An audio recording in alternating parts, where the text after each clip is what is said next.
Antes de começar, um aviso. Essa série tem linguagem imprópria e relatos de violência sexual, sofrimento psíquico e morte que podem ser um gatilho.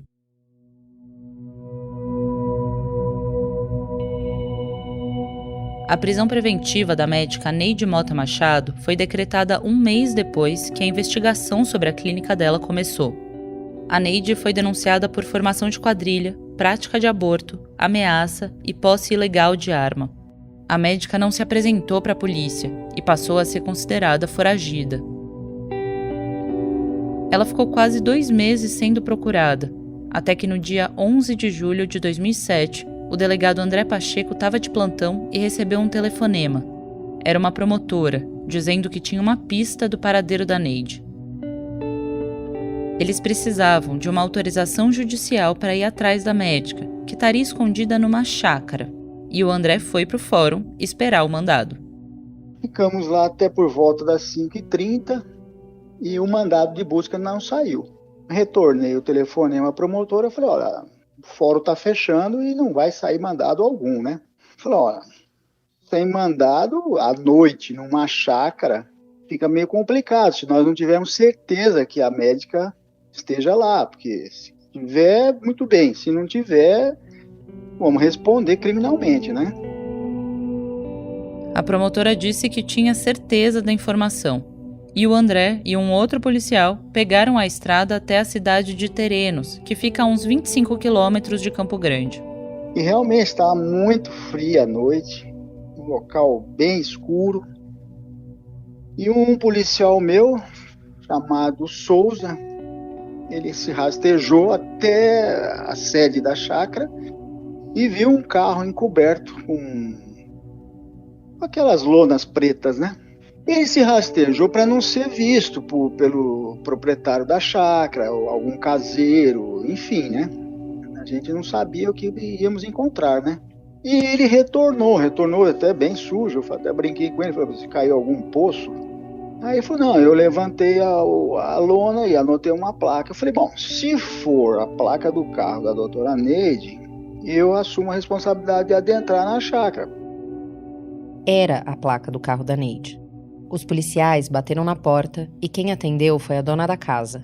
Ela era uma delegada aposentada, conhecida dos policiais e também era amiga da Neide. Tomamos um café e tal, e ela estava um pouco desequilibrada, a gente percebeu que ela estava sob medicamentos, e com tato nós perguntamos, a doutora Neide está dormindo aqui e tal, não sei o quê, e ela acabou dizendo que sim, que ela estava deitada.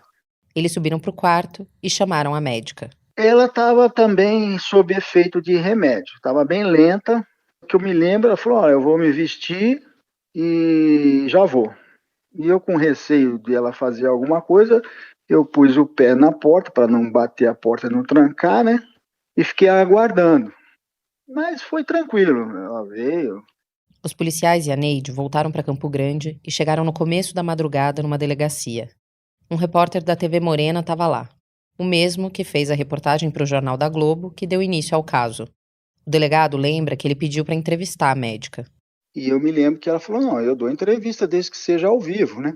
Bom, em se tratando de uma médica, né, ela tem aquele perfil, né, aquela postura, né? Ela é diferenciada, né? Era 1h da manhã, não ia rolar nenhuma entrevista ao vivo. Mesmo presa, a Neide mantinha uma postura característica dela. Não aparentava ter medo do processo.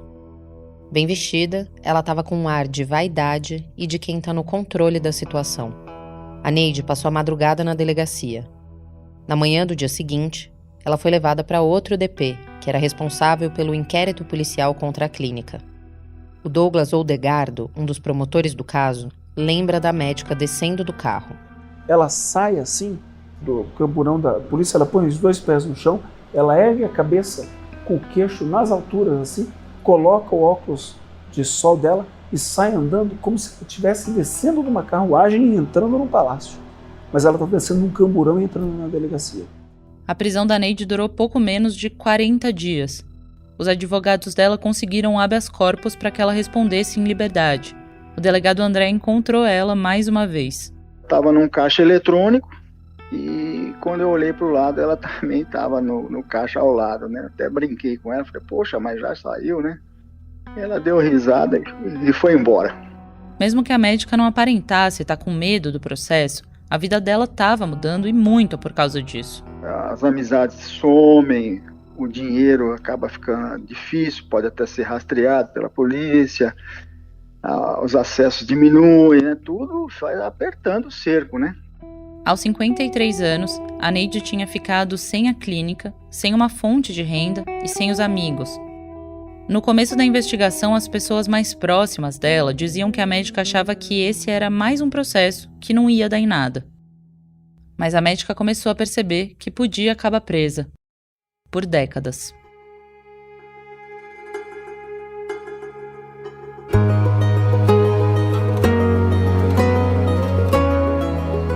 Eu sou Carolina Moraes. Eu sou Ângela Boldrini. E esse é o Caso das 10.000, a história de 10.000 mulheres, de um acordo velado entre uma médica e uma cidade, e de como o aborto virou o centro de uma disputa política no Brasil que dura até hoje.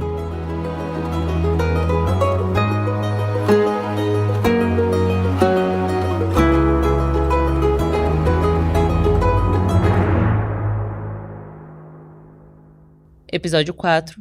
A médica. A reportagem sobre a clínica da Neide foi ao ar em 11 de abril de 2007. Um dia depois, a jornalista Ana Raquel Coppetti, que tinha entrado no consultório com a câmera escondida, recebeu uma ligação da médica. Está registrado num boletim de ocorrência que a Neide teria dito o seguinte para ela. Sua filha da puta, vagabunda, vaca, cadela, cachorra, égua. Você me deixa em paz. Eu não quero mais ver meu nome em lugar nenhum. Você tá me entendendo, né? Ou eu preciso repetir? Você toma cuidado. A gente encontrou esse documento num trabalho da pesquisadora Emília Juliana Ferreira. O mesmo boletim de ocorrência registrado pela jornalista diz que ela também recebeu mensagens escritas por SMS. A médica teria acusado a repórter de despreparo e dito que a imprensa não é dona da verdade. E disparado mais ofensas. A Neide negou tudo isso à polícia. A ameaça acho que foi muito mais por raiva naquele momento ali, que é aquela coisa assim... Esse é o Everton Bellinati, um dos advogados da Neide. Sabe aquela coisa de querer xingar o repórter, pô, fez isso comigo, aquela raiva de que, puta, foi lá e me, sorrateiramente me grava. Hoje eu vejo, falavam dela, esse jeitão dela, muito... Ela tinha um jeitão mesmo diferente. Falava o que tinha que falar, sabe? Não tinha muito papas na língua, tanto que talvez a reportagem demonstra bem isso, né? No dia que a reportagem ia para o ar, o repórter da Globo, Honório Jacometto, procurou a Neide. No depoimento que ele deu à polícia na época, o jornalista contou que disse para a médica que a entrevista seria sobre métodos contraceptivos, laqueaduras em mulheres indígenas e também sobre uma declaração do ministro da Saúde sobre a descriminalização do aborto. A Neide topou a conversa e eles se encontraram na clínica. A entrevista aparece no fim da reportagem da Globo, depois do material com a câmera escondida. O Honório disse à polícia que a médica ficou nervosa quando foi questionada sobre os abortos na clínica. Primeiro, a Neide falou que só fazia abortos em casos previstos na lei. O repórter, então, disse que tinha gravações mostrando que a clínica fazia interrupções voluntárias da gravidez. A médica mudou o tom e passou a defender os procedimentos que fazia. Se elas não têm onde fazer bem feito, elas vão fazer mal feito e vão morrer. Esse é um trecho da reportagem da Globo que foi ao ar em 2007. A Neide disse que as mulheres pobres morrem em abortos sem assistência médica adequada. Fazem da pior maneira possível e elas perdem os úteros, elas perdem a vida, deixam filhos pequenos. Mas a senhora sabe que o que a senhora está fazendo é ilegal, porque não é permitido fazer o aborto. Sim, mas a questão é o seguinte, Honório, não é a questão de deixar na ilegalidade que vai mudar a situação. O que tem que se fazer é legislar a favor.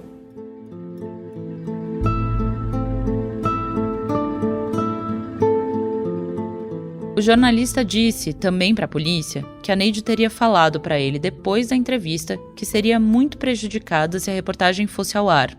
Em 2010, ele disse numa entrevista para a TV Escola no Oeste que a médica admite fazer abortos não previstos em lei, pensando que a câmera tinha sido desligada. Perguntei, o que a senhora me diz da sua clínica fazer aborto? Ela parou, ela falou, como assim? Eu falei, exatamente, a senhora faz aborto há 20 anos em Mato Grosso do Sul, isso é de conhecimento público, isso é notório, o Conselho Regional de Medicina tentou te caçar 2 vezes, a imprensa local tentou fazer matérias 2 vezes para tentar te denunciar e não conseguiu. O que a senhora tem a dizer sobre isso? Ela pega o microfone, puxa, pelo amor de Deus, você está brincando, né? Para com isso. Aí eu falei para o cinegrafista parar de gravar, ele não parou, e aí é o momento que ela diz que realmente ela faz o aborto.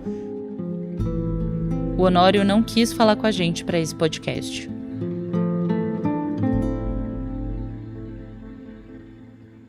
Os advogados da Neide sustentam que essa entrevista não valia como prova contra ela, já que a confissão sobre os abortos clandestinos não aconteceu em frente a uma autoridade judicial. Essa foi a primeira e a última vez que a Neide falou para uma televisão sobre o caso. Segundo o advogado Everton Bellinati, não porque ela não quisesse. Ela queria dar entrevista, eu falava não.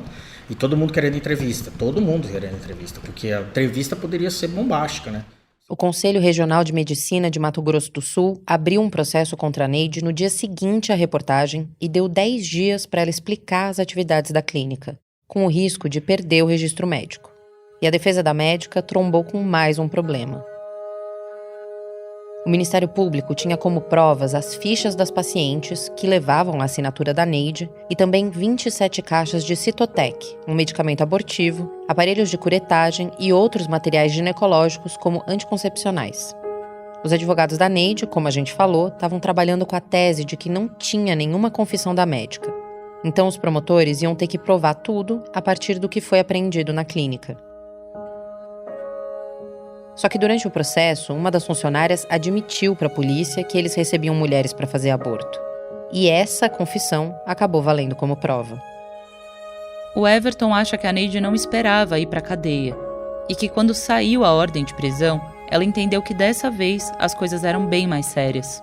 E até porque você não escuta falar. Quando você escutou falar que foi preso por aborto? Você não escuta. Enfim, eu não sei. Mas ela tinha isso que tal, não vou ser presa. E é decretada a prisão. E aí isso vira... E ela acho que assusta muito com isso. Assusta. A perspectiva dessa condenação e de ter que voltar para a prisão, dessa vez não por 40 dias, mas por anos, estava pesando para a Neide. Apesar da imagem pública de força e despreocupação, todo mundo do entorno da médica disse pra gente que a Neide mudou depois de sair da cadeia em 2007. Ela ficou mais reclusa, parou de dar as famosas festas dela numa chácara nos arredores de Campo Grande e começou a transformar o prédio da clínica numa casa de repouso para idosos.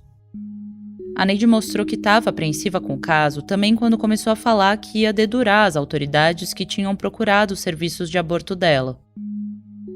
Em julho de 2008, o juiz Aloísio Pereira dos Santos decidiu que o processo tinha evidências o suficiente para ser analisado pelo júri.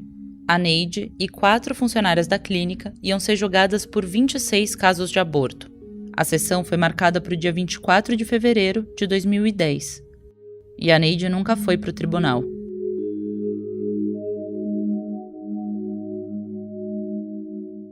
Chegou ao fim, antes mesmo do julgamento da justiça, um caso que foi manchete de muitos jornais durante algum tempo em todo o país. A ex-médica Neide Mota Machado foi encontrada morta por volta das 3h30 da tarde deste domingo, na porteira da chácara onde costumava comprar leite, no bairro Chácara dos Poderes, em Campo Grande. A Neide foi encontrada sozinha em um dos carros dela. A morte da médica, que estava envolvida num caso de repercussão nacional e tinha julgamento marcado, causou espanto em Campo Grande. O caso foi considerado uma morte a esclarecer. Por isso, a família não pôde realizar o último desejo da médica. Ela tinha seguro até para cremar, porque ela queria ser cremada. Ela tinha pavor de pensar em ser enterrada.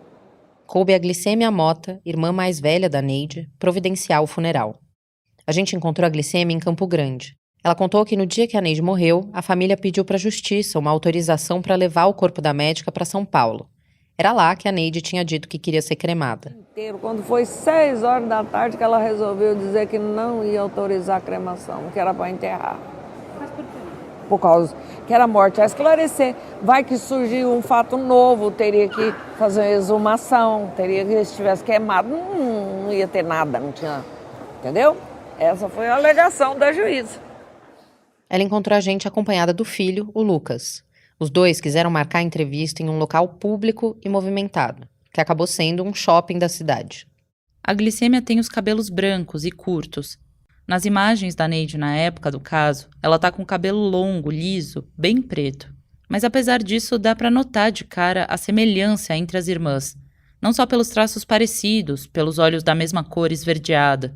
O jeito direto da Glicêmia falar sobre a irmã lembra muito as descrições que a gente ouviu sobre a própria Neide. Porque toda a vida ela foi rebelde também. Casou antes de formar, ela já no 3º ano de medicina. A vontade de ser médica vinha desde a infância. As irmãs nasceram e cresceram em Uberaba, no interior de Minas Gerais. Em 1972, a Neide passou no vestibular de medicina da Universidade Federal do Triângulo Mineiro. A gente morava na fazenda e de vez em quando a minha mãe perguntava, né, o que você quer ser quando crescer. Ela sempre disse que queria ser médica. Sempre. Toda a vida. Ela casou com um agente funerário assim que completou 21 anos, que era a idade mínima na época para poder fazer isso sem autorização dos pais. A Neide não ficou muito mais tempo em Uberaba. Ela deixou o marido e foi fazer residência em anestesiologia num hospital do Rio de Janeiro. Nesse meio tempo, a Glicêmia também saiu de Minas Gerais, junto com a mãe. Eu vim primeiro. Eu fui a desbravadora. Nessa época aqui não era nem Mato Grosso do Sul ainda era Mato Grosso. Que era pra gente vir, que aqui ia se tornar capital e que ia ficar muito bom. Nessa época, enfim, a gente veio. Eu e a minha mãe. A Neide era muito apegada à mãe. Foi para ficar mais perto da dona Glicéria que ela se mudou para Campo Grande, no começo dos anos 80. E ela chegou e como ela já era assim, toda a vida mais comunicativa ainda, ela nunca teve dificuldade. Ela ia chegando e entrando, né? Chegava chegando, né? Com poucos meses que estava aqui em Campo Grande, já conhecia muito mais gente do que eu, que já estava há 5, 6 anos, né? A Neide também começou a chamar a atenção de Campo Grande pela qualidade do trabalho dela como anestesista. Começou a surgir o burburinho entre a classe, que ela era muito boa, e ela era mesmo. Se você chegar na Santa Casa e conversar com os médicos antigos, foi a melhor anestesista que teve em Campo Grande. A gente tentou conversar com médicos que conheceram e até foram amigos da Neide, mas eles não quiseram falar. Ela tocava 3 salas de uma vez. Ela era muito boa no que fazia. E daí eles chamaram ela para o grupo. Foi assim que ela entrou no grupo da anestesia. Foi nessa época que, segundo a irmã, ela começou a fazer os abortos clandestinos. E conheceu lá dentro pessoas que começaram como ela já tinha esse ideal, a levar ela para fazer as anestesias, né? Daí foi. Esse ideal que a Glicêmia cita é o da legalização do aborto. Segundo os familiares da Neide, a médica fazia o que fazia por uma convicção pessoal. Em 89, a médica abriu a própria clínica de planejamento familiar. O Ministério Público, durante o processo, bateu muito na tecla de que a Neide recebia pelos abortos. A acusação era de que ela não fazia os procedimentos por um ideal, mas por motivos financeiros. A estimativa da época era de que ela tinha ganhado cerca de 8 milhões de reais com os procedimentos. E ela, de fato, enriqueceu. Ela fazia, era lucrativo? Era. Como qualquer profissão. Ela tinha muito dinheiro? Tinha. Mas isso não quer dizer que era só por isso que ela fazia. Porque ela teve muitos casos que ela atendeu de graça. Por conta do quê? Da ideologia. De preocupação com aquele ser ali, que ali ela sabia que tinha segurança. Entendeu? A gente não encontrou nenhum registro de morte relacionado a um atendimento na clínica de planejamento familiar.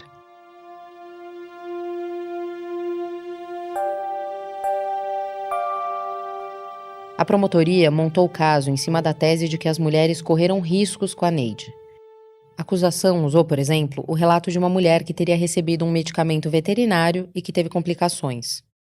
As fichas das pacientes apontam alguns tipos de procedimento que a Neide fazia na clínica. Os mais caros eram com internação. As pacientes tomavam o comprimido de misoprostol, mais conhecido no Brasil como Cytotec, dentro da clínica. O misoprostol faz com que o feto seja expelido pela vagina da mulher.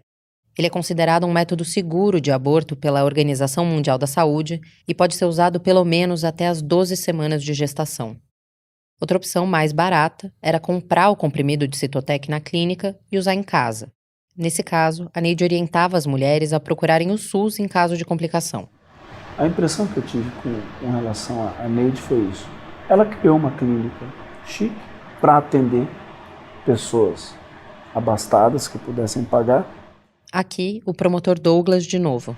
E dentro desse contexto da ilegalidade, acabava não fazendo muita diferença para ela hospedar uma pessoa e cobrar por isso 15 mil reais ou dar 2 comprimidos para abortar para uma outra que possa pagar 1.000. Porque, na verdade, o que ela está vendendo efetivamente é aborto.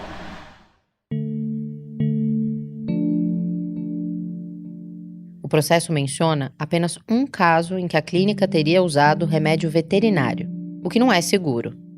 A médica negou ter aplicado esse medicamento. O aborto não era o único serviço oferecido na clínica. A polícia também apreendeu anticoncepcionais, e a Neide mesmo relatou que fazia inserções de DIU em pacientes, por exemplo. Outra coisa que a Neide disse na época do processo é que ela só fazia abortos em casos de violência sexual e de risco à vida da gestante. Essa também tinha sido a primeira versão da médica durante a entrevista para Globo. Mas depois ela mesma admitiu que fazia os procedimentos não previstos em lei. A gente descobriu durante a pesquisa para esse podcast que, embora a Neide não fizesse só abortos em casos previstos na lei atual, ela fez pelo menos um aborto legal e pelo SUS no começo dos anos 2000. Em 2008, uma funcionária do IPAS, uma organização internacional de direitos reprodutivos, foi até Campo Grande conversar com a Neide. A gente teve acesso ao relatório desse encontro. A médica disse que uma vez ela foi chamada para a maternidade Cândido Mariano, um hospital do SUS que fica no centro da cidade. A Secretaria de Saúde queria que ela atendesse uma adolescente de 13 anos que tinha sido estuprada e engravidado. Uma reportagem de 2004 do site local Campo Grande News confirma esse caso. Uma menina de 13 anos, vítima de abuso sexual, teve que esperar quase 2 semanas para realizar aborto em um hospital credenciado pelo SUS em Campo Grande.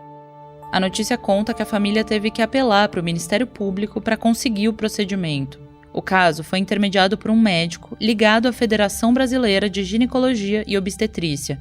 O texto continua. A menina foi operada por ele e pela médica Neide Mota Machado. Já teve alta e passa bem. Esse não é o único relato da Neide sobre um aborto legal. Segundo o relatório do IPAS, a Neide disse que teria tratado dezenas de mulheres que precisavam de aborto por risco de vida ou em casos de estupro. Ela afirmou que as mulheres a procuravam porque não queriam passar pela Secretaria de Saúde. E uma matéria sobre o caso, publicada no jornal O Estado de São Paulo em 2009, diz que não existia serviço de aborto legal em Mato Grosso do Sul na época. A Neide também disse que a Secretaria Estadual de Saúde encaminhava pacientes para a clínica. Para pessoas próximas, ela chegou a falar que tinha um acordo verbal com o governo do estado, que na época era comandado pelo Zeca do PT. Hoje, ele é deputado estadual em Mato Grosso do Sul. Ele negou que esse acordo verbal com a Neide existisse e disse que não sabia de nada sobre essa história. Nem conhecimento dessa história eu tenho, até porque essas coisas, se fosse, teria sido tratado na saúde, não diretamente comigo, né? Nunca escutei nada disso, nunca respondi nada a respeito disso.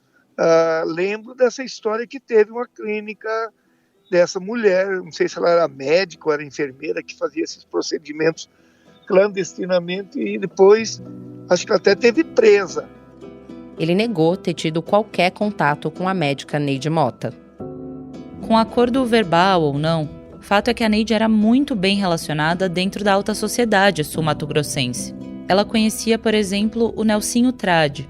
Hoje ele é senador por Mato Grosso do Sul, mas foi prefeito de Campo Grande entre 2005 e 2013. Ele é parte do clã dos Trade, uma família tradicionalíssima do estado. Além disso, ele é médico. Eles foram amigos muito tempo, muitos anos, entendeu? Até depois que aconteceu, que ela foi denunciada, ele falava com ela e tudo mais. Esse é o Carlos Alberto, conhecido como Grilo. Ele foi o último namorado da Neide. Inclusive, até ele levou ela aqui, e eu fui junto também, no Palácio da Cultura, quando o lançamento de um livro aqui do Gilmar Mendes. O senador disse que não podia falar com a gente sobre a médica. O Nelsinho, que também é médico, alegou que a Neide foi paciente dele e que por isso não podia quebrar sigilo. O senador disse que essa era a única relação dele com a Neide. Ele também não quis falar enquanto ex-prefeito de Campo Grande, mesmo que todo o caso tenha acontecido durante a gestão dele. O Nelsinho Trade não é o único que não quer ser relacionado a esse caso. A médica, que sempre tinha sido uma pessoa muito presente na vida social da cidade, começou a ser encarada como um estorvo. Porque ela sempre gostou de ser a estrela. Se ela chegasse na festa lá da Colônia Paraguai, que tem todo domingo, tem jantar, tem música, tem tudo, lá a doutora Neide chegou, todo mundo bajulava, todo mundo puxava o saco, tomar cerveja à custa dela e lá. Aqui, de novo, a irmã da Neide, a Glicêmia. Essa é uma festa popular de Campo Grande que tem uma comunidade paraguaia por causa da proximidade com a fronteira. E quando ela saiu da cadeia e tudo, sabe? Muita gente que vivia puxando o saco dela, quando ela chegava assim, dava ia saindo de fino, ia embora. Evitava ficar perto dela. Quando a polícia entrou na clínica, a Neide já estava começando a enfrentar outro problema. Apesar de ela ter ganhado muito dinheiro ao longo das décadas, ter tudo que ela tinha. Se ela quisesse jantar lá em São Paulo hoje, ela fretava o jatinho aqui. Se ela quisesse, ela podia fazer. Ela tinha condição para isso, entendeu? Ela tinha tudo que ela queria. Em 2007, ela estava falida. Em parte porque ela gostava de ter uma vida luxuosa. Ela não era muito de guardar, não. Ela torrava mesmo. Até não sei porquê, eu até penso que talvez até inconscientemente ela já sabia que não ia viver muito. Eu penso isso. Porque ela vivia o agora. Não tinha amanhã, era outra história. Só que esse não era o único motivo dos problemas financeiros da Neide. Então ela gastava muito. E quando ela botou essa administradora, que a administradora roubou tudo, roubou muito, dava dinheiro para pagar um imposto. Ela não pagava. A médica tinha começado a processar uma ex-funcionária por fraude, pouco antes de a clínica ser fechada. A Neide acusava a mulher de ter roubado milhares de reais destinados ao pagamento de encargos trabalhistas e outras contas e de ter deixado ela endividada. Ela tinha uns lotes em alguns lugares aí, que daí ela começou a ter que ir vendendo para poder pagar os encargos do pessoal que estava tudo atrasado. Isso ela ainda estava trabalhando ainda na clínica ainda. Ela ainda ficou na clínica depois que ela levou essa rasteira toda, eu creio que um ano e pouco. Mas não foi o suficiente para ela se levantar, ela estava acabando de quitar as coisas, de botar as coisas em ordem para começar a andar de novo, entendeu? Não deu tempo.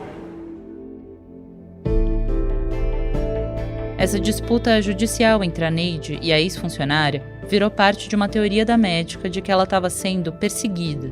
Em várias ocasiões, a médica afirmou que tinham armado a reportagem com câmera escondida para atacá-la por motivos políticos. O governador com quem ela disse que tinha um acordo verbal tinha acabado de sair do cargo. O André Putinelli, que tinha assumido o posto, era de um outro grupo político. E a ex-funcionária da Neide tinha ido trabalhar na governadoria. Essa versão, inclusive, está registrada no relatório do IPAS, aquela organização americana de direitos reprodutivos.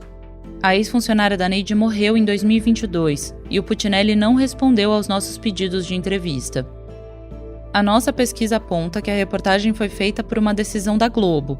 Como a gente contou no primeiro episódio, eles tinham alugado uma câmera escondida para fazer uma matéria que não deu certo. E aí, como o equipamento já estava alugado, resolveram ir na clínica onde todo mundo sabia que tinha serviço de aborto. O Douglas, um dos promotores do caso, tem uma explicação para o estouro da clínica ter acontecido quando aconteceu, mesmo depois de 20 anos da Neide fazendo abortos. A clínica da Neide era uma bolha de ilegalidade. Ela começou pequenininha, depois ela foi crescendo, ela foi crescendo, ela foi crescendo, foi crescendo. O que é o crescimento dessa bolha de ilegalidade? É o número de gente que ela foi atendendo. Até que chega um ponto em que essa tensão entre a tolerância da sociedade e das forças de segurança pública com a bolha, chega num limite que não é mais suportável. A Glicêmia chegou a ouvir a tese de armação da boca da irmã, mas não acha que esse seja o caso. O que ela contou é que, da mesma forma que o jeito expansivo e comunicativo da Neide trazia amigos, ele também trazia desafetos para a médica. A irmã e o sobrinho, o Lucas, falam que a Neide era bem estourada. O Lucas contou de uma vez que a tia bateu o carro de propósito porque se irritou com o motorista. Ele falou que a Neide estava indo visitar ele e a Glicêmia quando parou num semáforo e o motorista da frente demorou para sair no verde. Aí ela buzinou. O carro saiu. O cara fez assim, passa por cima. Nisso ela já ligou lá, não vai dar pra mim não, porque filha da puta que mandou passar em cima dele. Eu passei. Quase passei, agora eu tenho que resolver aqui. O Lucas, aliás, era o xodó da Neide. A médica e o sobrinho eram tão grudados que a Glicêmia, mãe do Lucas, diz que a irmã que é a mãe espiritual dele. Durante a crise financeira da tia, o Lucas foi trabalhar na clínica para ajudar na parte administrativa. Ele chegou a ser denunciado no processo, mas o caso foi arquivado. A primeira vez que a Neide entrou na clínica dela depois da operação policial foi no final de 2007, de acordo com a irmã dela. A médica já tinha sido presa e estava em liberdade aguardando o desenrolar do processo. A Glicêmia diz que a experiência de encontrar o prédio revirado pela polícia foi traumática para a Neide. Eu entrei lá naquela clínica primeiro que ela, porque ela estava fugida. Eu tive que ir lá pegar não sei o que, nem lembro.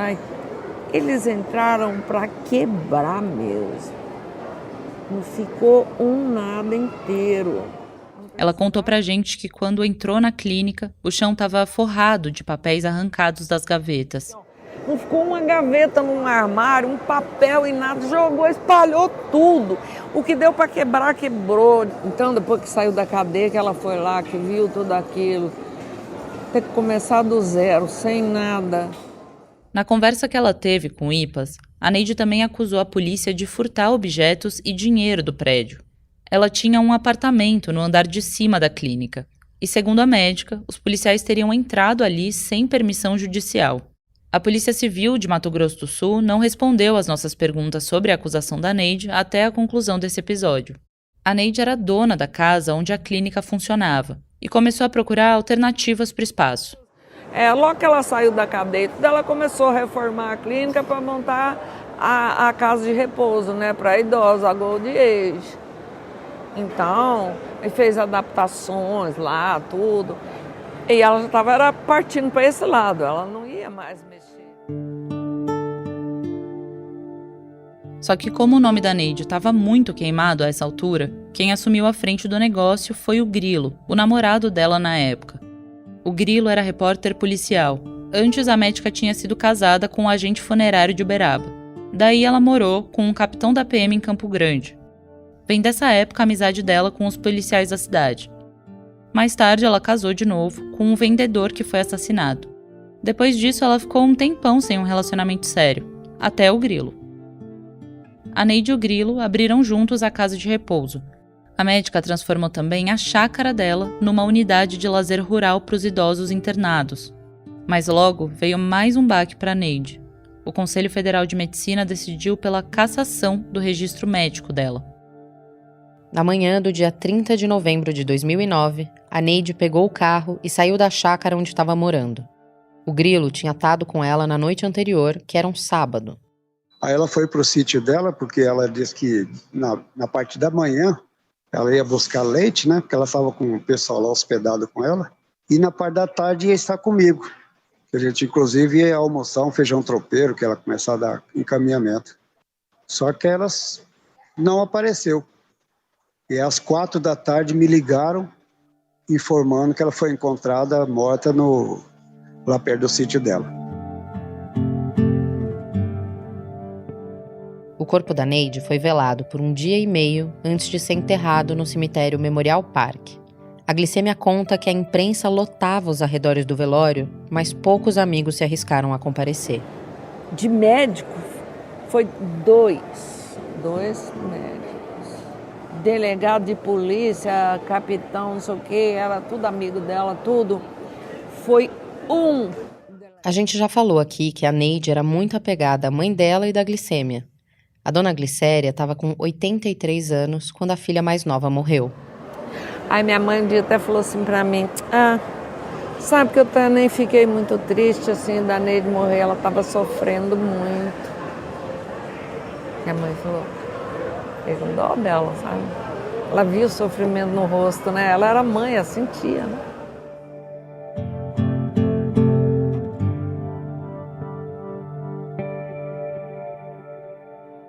A Neide foi encontrada numa área rural de Campo Grande, que não fica longe do centro. A médica tinha saído da chácara dela de manhã, dizendo que ia comprar leite em um sítio próximo. Foram os caseiros da região que acharam o corpo dela dentro do carro, no meio da tarde. A gente foi para lá esse ano procurar esses vizinhos e usou o boletim de ocorrência da morte para tentar achar o endereço. Porque o que diz aqui, a gente tem as testemunhas. O Rafael Lourenço da Silva, do sexo masculino, blá blá blá, carpinteiro, endereço, Rua Barra Bonita. Descendo uma rua de terra bem batida, a gente chegou numa casa de esquina, simples, com tijolos aparentes. Uma parte dela tinha sido transformada numa mercearia, com alguns produtos à venda. Um senhor que estava vestindo um chapéu, bermuda e havaianas estava na porta e se identificou como Rafael. Rafael, desculpa fazer uma pergunta sem parecer invasiva. O senhor é Rafael Lourenço? Lourenço. A gente é jornalista? A gente encontrou o Rafael Lourenço da Silva, uma das testemunhas. O Rafael conhecia a Neide desde 1992, quando ele foi morar naquela casa lá. A chácara da Neide ficava num bairro perto e ela ia para aquela região com frequência. No dia da morte da médica, estava chovendo em Campo Grande. A dona da obra que o Rafael estava trabalhando dispensou ele por causa disso. Aí eu catei uma sacada de manga e vinha trazendo para minhas crianças, né? E naquele intermédio eu vi esse carro parado, que era um Crossfrock, sei lá, um troço assim, um carro preto.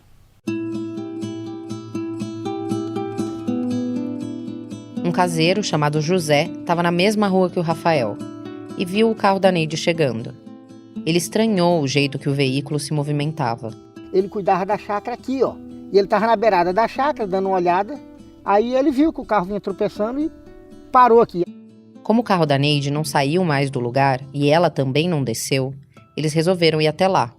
O José, outro caseiro que o Rafael mencionou, falou para a Record sobre o episódio na época em que ela foi encontrada.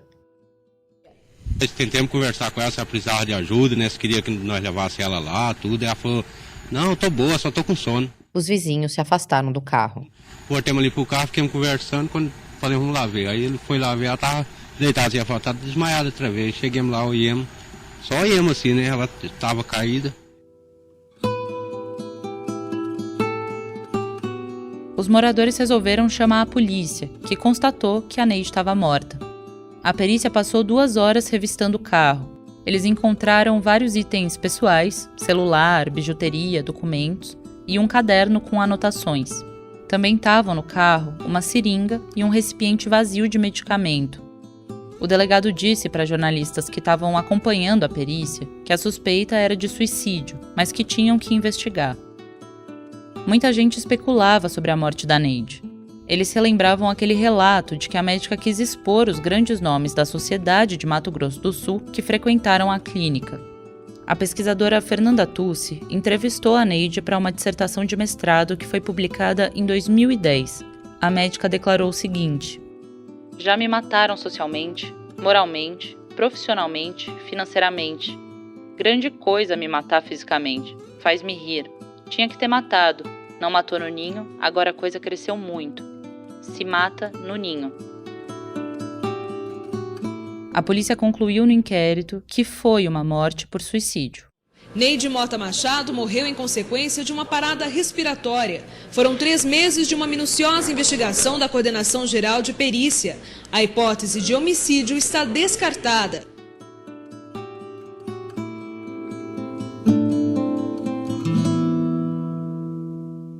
A irmã dela, a Glicêmia, e o sobrinho, o Lucas, hoje acreditam nisso.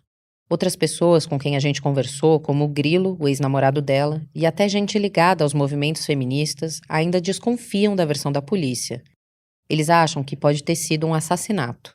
O exame toxicológico não foi feito por falta de equipamento e as autoridades não souberam explicar o que causou a parada respiratória na médica.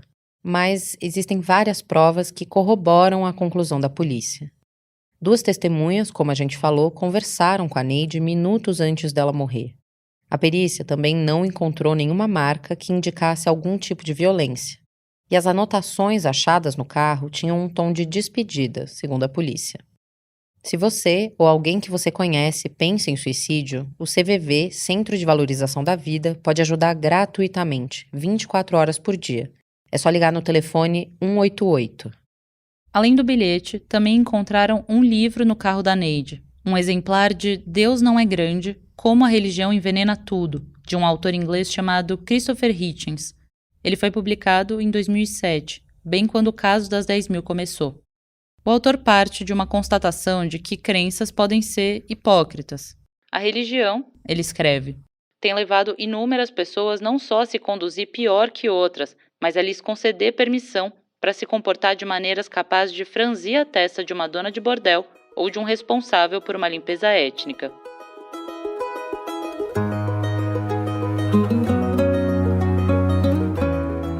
Esse livro também debate o aborto. O autor defende que interromper a gravidez é um conflito de direitos, que todas as pessoas pensantes, nos termos dele, buscam um equilíbrio nesse tema, e que a única ideia inútil nesse debate é a de que um feto tem alma e, portanto, deve ser protegido por lei. A defesa dos direitos do feto é a principal linha de argumentação dos grupos contra o aborto. Nesse podcast, ela já apareceu na boca de parlamentares como Luiz Bassuma, o deputado que fundou a bancada contra o aborto no Congresso e criou o Estatuto do Nascituro.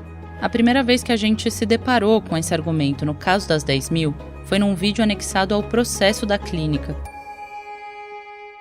O caso contra a Neide foi arquivado com a morte, mas outras 4 funcionárias dela estavam com data marcada para ficar diante do tribunal do júri.